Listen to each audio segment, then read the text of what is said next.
Baik, Alhamdulillah, betul. Sudah pun hadir di Studio 4 Kompleks Penyiaran Radio Televisyen Brunei Sungai Akar.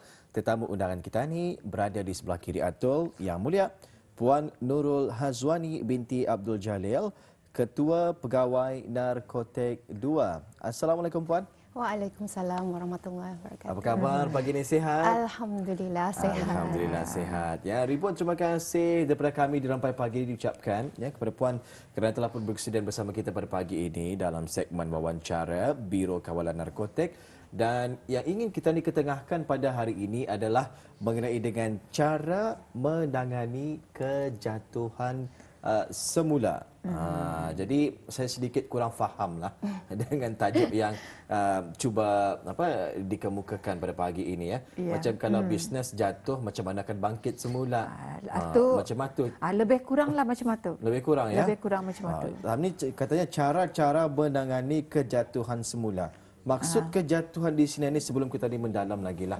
Mungkin secara santai dan juga mungkin secara jelasnya mungkin dikongsikan bersama kami. Okey, alhamdulillah. Bismillahirrahmanirrahim. Assalamualaikum warahmatullahi wabarakatuh. Selamat pagi dan salam sejahtera. Mungkin belum terlambat untuk saya mengucapkan selamat hari raya kepada tuan-puan dan para penonton. Okey, di mana tajuk wawancara minggu ini ia sangat berkait rapat dengan tajuk wawancara yang dibawakan 2 minggu lalu mengenai kejatuhan semula. Jadi ini saya ingin recap balik apa dia kejatuhan semula secara menyeluruh. Di mana kejatuhan semula ini definisinya adalah di mana seseorang individu yang pernah menggunakan dadah, alhamdulillah ia pulih daripada dadah, tetapi kembali menggunakan dadah. Maksudnya jatuh semula ke lembah penggunaan dadah. Penyalahgunaan dadah. Yes, dan juga diterangkan pada sesi lalu beberapa faktor yang menyumbang kepada kejatuhan semula yang merangkumi internal factors dan juga external factors lah, di mana yang merangkumi seperti kalau seseorang itu belum ada kesediaannya untuk berubah dan belum ada iman yang kuat untuk baik ataupun pulih daripada dadah, dan juga ada faktor tertentu seperti kurangnya sokongan keluarga, stigma masyarakat, pengaruh kawan dan sebagainya. Jadi seperti mana yang saya katakan tadi, tajuk ini minggu ini berkait rapat, di mana minggu ini saya akan menghuraikan sedikit sebanyak mengenai cara-cara menangani daripada berlakunya kejatuhan semula ini. Jadi penting untuk kita didengarkan bersama ni Atul ya, antara pengisi yang akan kita ni ketengahkan pada hari ini. Cara-cara kita ni menangani kejatuhan semula. Ini maksudnya di sini selepas mereka terjatuh semula kah ataupun sebelum mereka terjatuh semula ke lembah yang tak diingini inilah? Selepas. Because kejatuhan semula ni dalam konteks penyalahgunaan dadah, dalam proses pemulihan dadah, ia adalah seseorang yang pernah menggunakan. Yang pernah kembali menggunakan, pulih dan kembali menggunakan untuk dadah. mengelakkan dia jatuh semula ataupun selepas dia jatuh semula lagi? Untuk kali ketiga lah ni. Boleh untuk kali kedua, ketiga dan seterusnya. Jadi maksudnya kita ni untuk mengelakkan beliau mengelakkan individu tersebutlah daripada yang kembali menyalahgunakan dadah. Itu yang akan cuba kita diterangkan pada pagi ini. Ya, jadi itulah yang ingin kita ketahui macam mana menangani dan juga mengenal pasti cara-cara menangani daripada berlakunya kejatuhan semula. Mungkin dapat diterangkan secara ringkas perkara ini. Okey, terima kasih. Okey, sebelum kita ni pergi dengan lebih lanjut, cara-cara menangani kejatuhan semula ini mungkin sedikit pengenalan di mana ia sebenarnya satu pendekatan, satu kaedah ataupun cara-cara yang boleh digunakan oleh individu tersebut. Individu tersebut adalah individu yang sedang menjalani proses pemulihan dadah. Okey, di mana ialah objektif utamanya adalah untuk mengelakkan dirinya daripada kembali menyalahgunakan dadah. Dan dalam konteks penyalahgunaan dadah sendiri, khasnya proses pemulihan dadah, di mana ada 2 sudut yang boleh kita nilai, 2 pendekatan, di mana sudut individu itu, sudut individu ini maksudnya that particular person yang sedang menjalani proses pemulihan dadah, dan juga sudut persekitaran. Persekitaran ini yang masyarakat sekeliling lah tu maksudnya melibatkan masyarakat sekeliling, ahli keluarga, sahabat handai. Dan jadi di sini saya akan menerangkan lebih lanjut cara-cara ataupun pendekatan dalam menangani kejatuhan semula dari sudut individu dan sudut persekitaran. Okey, kalau kita ni lihat ataupun bincang cara-cara ini sebenarnya banyak. Banyak sekali, tapi ini based on my own experience as a counsellor. Saya merupakan seorang counsellor juga dalam menangani klien with addiction behaviournya. Okey, di mana dari sudut individu itu sendiri, he or she ia mesti ada kesediaannya tu untuk pulih. Niatnya tu mesti ada di dalam hati untuk ia baik daripada dadah. Okey, dan ia mesti sentiasa mengamalkan sifat positif dalam dirinya, dan juga ia mesti ada self confidence yang sangat tinggi. Because dalam proses pemulihan dadah ni ia akan berhadapan dengan banyak masalah, banyak difficulties lah di sepanjang proses pemulihan dari segi dirinya sendiri, keluarga, masyarakat dan sebagainya. Jadi penting untuk ia menanamkan sifat-sifat positif macam inilah. Dan juga orang yang menjalani proses pemulihan dadah ni mesti sentiasa berusaha mempunyai inisiatif untuk sentiasa mau baik. Itu kunci utama untuk dia mau dalam mencapai kepulihannya.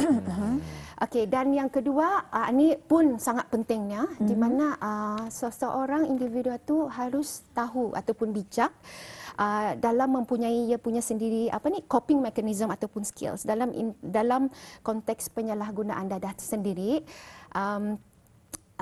Triggers ini yang kan kita elakkan. Triggers ini dalam konteks dadah adalah sesuatu perkara ataupun orang ataupun satu kejadian yang boleh mengingat ia kembali dengan dadah. Ini yang bahaya ni. Di mana sebagai contoh ia sebagai orang yang sedang menjalani proses pemulihan dadah, untuk mengelakkan daripada terjadinya internal triggers ini, ia harus bijak menangani tekanan. Harus bijak dalam pengurusan masa, time management, dan juga mengelakkan diri daripada merasa orang berai-uri, anxiety, depression itu mesti dielakkan.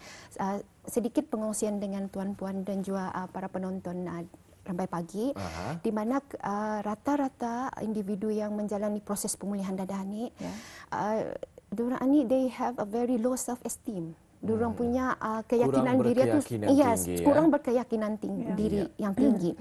Jadi mudah untuk rasa resah, mudah untuk rasa indah berani untuk berhadapan dengan orang sekeliling. Jadi perasaan ini yang cuba dielakkan ni. Dengan cara apa? Kami sebagai kaunselor selalu menyarankan our client untuk cuba at least cari apa yang hobi kah, aktif dalam physical activities kah, bersukan, macam itulah. Dan because dengan adanya emosi yang sehat, ia akan melahirkan pemikiran yang sehat dan juga tingkah laku yang sehat. Ini diakui sendiri oleh salah seorang ahli psikologi. Saya ingin saya share dengan kita, itu Albert Ellis. Ia ni pendekatannya adalah teori REBT, Rational Emotive Behavior Therapy.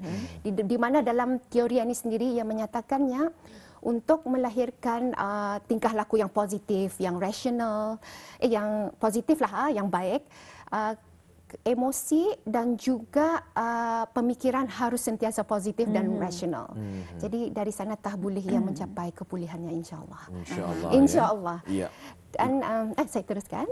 Ya, boleh. Dan seterusnya, ini pun sangat pentingnya.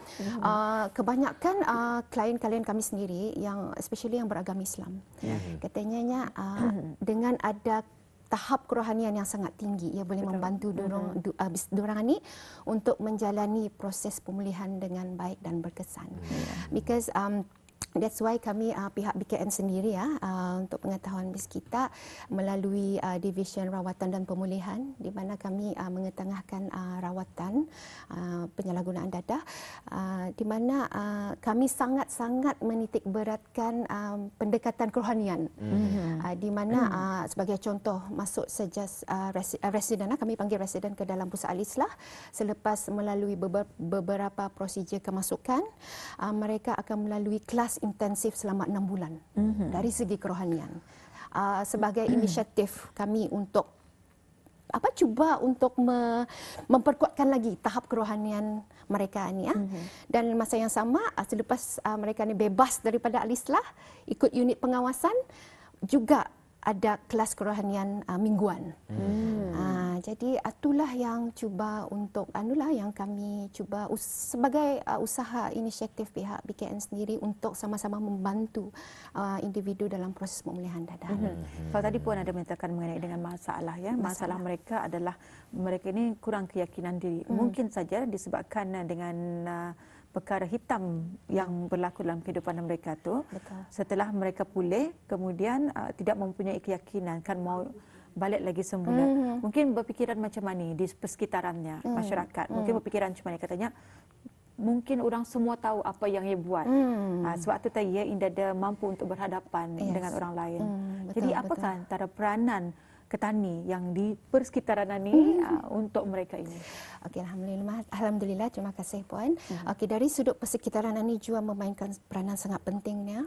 Okey, sebagai contoh paling penting adalah ahli keluarga. Dalam konteks penyalahgunaan dadah dan proses pemulihan dadah, salah satu sistem sokongan ataupun support sistem yang sangat penting adalah ahli keluarga itu sendiri. Ahli keluarga ni adalah satu menjadi tulang belakang lah untuk individu yang menjalani proses pemulihan dadah ni. Dan macam mana caranya kita ni as a family keluarga yang rapat, sebagai contoh ibu bapa, adik-beradik, suami isteri yang tahu perkembangan individu yang menjalani proses pemulihan dadah ni. Mungkin kita ni as a family, kita ni boleh berikan kasih sayang. Okey, perhatian. Jadi good listener to them lah. Dan mungkin melakukan aktiviti bersama, rekreasi, aktiviti bersukan, dan paling penting mungkin membawa solat berjemaah.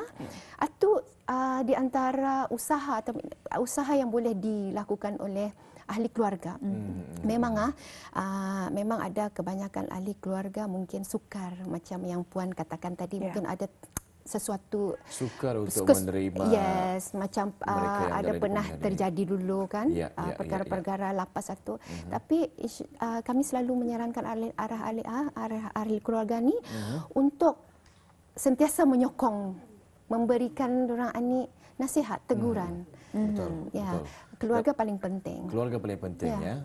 Tapi baru-baru ini alhamdulillah saya ada berkesempatan jugalah untuk mendengarkan sedikit ceramah dari radio ya. Memperkatakan berkenaan dengan mereka yang dalam proses pemulihan ini tadi.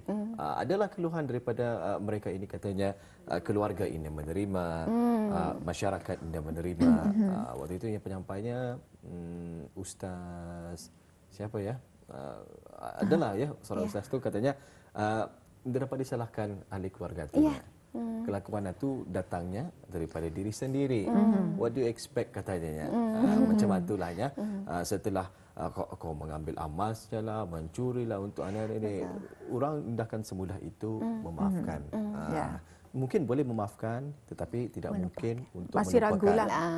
Masih Memang ragu. ada tu, dapat dapat disangkal lah.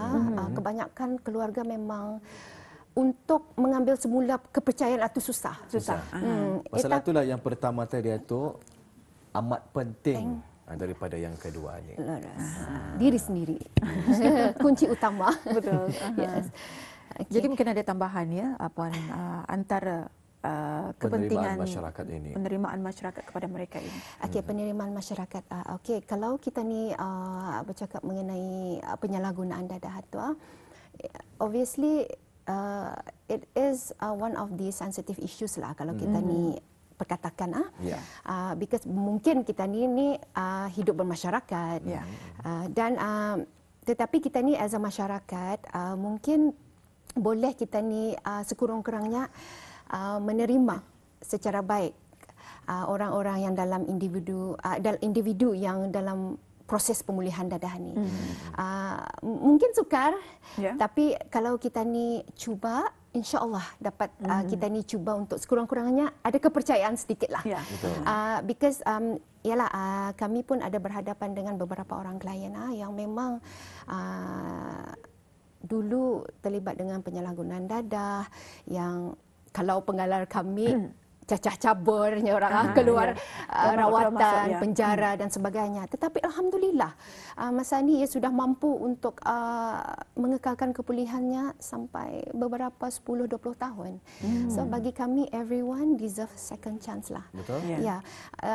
Kami pun sering juga menyarankan kepada ahli keluarga dan juga masyarakat di mana titik permulaan seseorang untuk baik adalah ia harus menjadi seseorang yang mungkin kurang baik.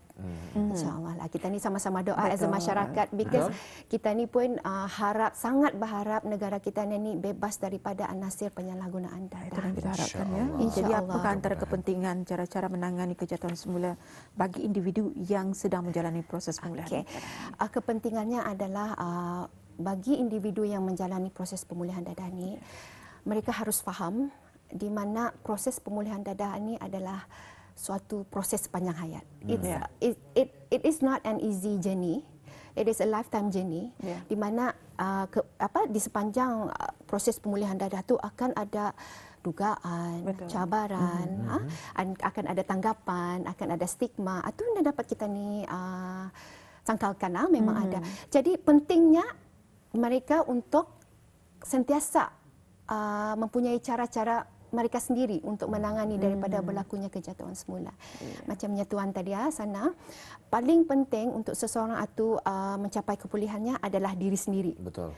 Diri sendiri mesti sentiasa ada kesungguhan, mesti sentiasa ada keterbukaan dan dibantu dengan faktor-faktor luaran yang lain seperti keluarga, masyarakat dan mungkin rawatan pemulihan dadah tu it's part of kira dalam proses pemulihan. Tetapi itulah penting orang itu sendiri untuk ia berubah. Mau berubah. Kalau Ina dengan mudah mereka memperkatakan keluarga aku dah mau menerima aku. Masyarakatku kira alasan lah tu. Inilah alasanku untuk aku terjerumus kembali ke lembah hitam ini. Macam itu kan. Jadi begitulah ya, jangan terlalu berharap dengan masyarakat sekeliling. Tabahkan pendirian dan bermula daripada diri sendiri yang ingin mahu berubah ke arah yang lebih baik. Dari sana insya-Allah masyarakat sekeliling coba lihat tu jauh bahnya. Sekarang dia berjaya tiap bisnes tiap bertukang kayu tiap cuci kereta tiap apa tiap sebagainya. Jadi tunjukkan kepada masyarakat kita ni sudah berubah menjadi orang yang lebih baik daripada sebelumnya. Ribuan terima kasih kita ucapkan sama-sama buat Puan Nurul Hazwani binti Abdul Jalil, Ketua Pegawai Narkotik 2 yang telah berkesudian bersama kita pada pagi ini. Menarik topik yang dibawakan, cara-cara menangani kejatuhan semula. InsyaAllah jika ada kesempatan, kita akan bersama lagi di lain waktu dengan topik perbincangan yang lain pula. Ya. Assalamualaikum Puan. Waalaikumsalam warahmatullahi wabarakatuh.